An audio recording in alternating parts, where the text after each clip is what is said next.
Hi అండి. ఇంట్లో వంట చేయడానికి ఏ కూరగాయలు లేనప్పుడు, లేదంటే ఒంట్లో కాస్త నీరసంగా ఉండి ఏ వంట చేసే ఓపిక లేనప్పుడు ఇలా ఒకసారి వెల్లుల్లి కారపన్నం చేయండి. టేస్ట్ చాలా బావుంటుంది. తినే కొద్దీ తినాలనిపిస్తుంది. అంత బావుంటుంది.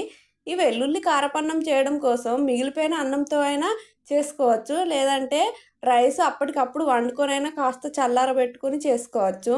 ఈ కారపన్నం చేసుకోవడం కోసం 2 ఉల్లిపాయలు కట్ చేసుకొని, ఒక వెల్లుల్లిగడ్డ మొత్తం పొట్టు తీసుకొని, ఒక కప్పు పల్లీలు, ఒక కరివేపాకు రెమ్మ ఉంచుకుంటే సరిపోతుంది.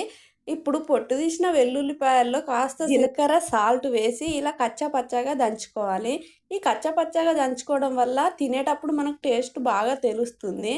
ఇప్పుడు స్టవ్ పైన వెడల్పాటి బాండీ ఒకటి ఉంచి ఆయిల్‌కి వేసి, ఆయిల్ వేడైన తర్వాత ఇలా పోపు దినుసులు వేసుకొని అవి చిటపట్లాడేటప్పుడు 2, 3 ఎండుమిరపకాయలు వేసుకొని ఒకసారి కలుపుకున్న తర్వాత దంచి పక్కన ఉంచుకున్న వెల్లిపాయ ముద్ద గూడా వేసుకోవాలి.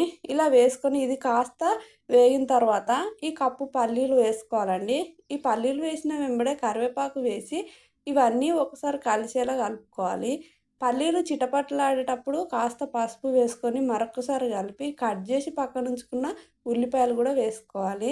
ఈ ఉల్లిపాయల ముక్కలు వేసుకున్న తర్వాత మరీ మెత్తగా ఉడకనివ్వకూడదండి. ఒక 50% అలా ఉడకనట్టు ఉడికిన తర్వాత వెంబడే మనం పక్కనుంచుకున్న అన్నం వేసుకోవాలి. ఈ అన్నం మొత్తం ఒకేసారి వేయడం కంటే సగం అన్నం వేసిన తర్వాత మన టేస్ట్‌కి ఏర్పడా ఒక చెంచా కారం, సగం చెంచా ఉప్పు, పావు చెంచా ధనియాల పౌడర్ వేసుకున్న తర్వాత మిగతా అన్నం గూడా పైనుంచి వేసుకొని ఈ అన్నమంతా కలిసేలా స్టవ్ మీడియం ఫ్లేమ్‌లోనే ఉంచి ఒక 5, 6 నిమిషాల పాటు కలుపుతూనే ఉండాలి.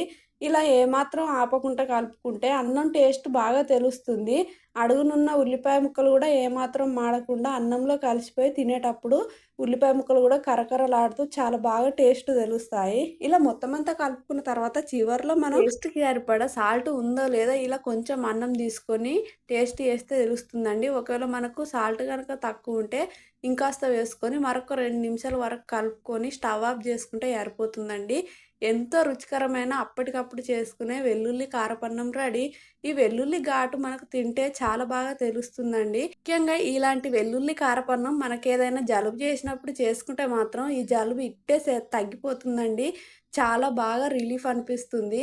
చూడండి ఎంతో పొడి పొడిలాడుతూ అప్పటికప్పుడు చేసుకునే వెల్లుల్లి కారపన్నం ఎంతో టేస్ట్‌గా కుదిరిందండి. ఈ వీడియోలో చూపించినట్టు మీరొకసారి ట్రై చేయండి. ఈ వీడియో గనుక మీకు నచ్చితే లైక్ చేయండి, షేర్ చేయండి, సబ్స్క్రైబ్ చేయండి. మన ఛానల్‌ని ఫాలో అవ్వండి. Thank you.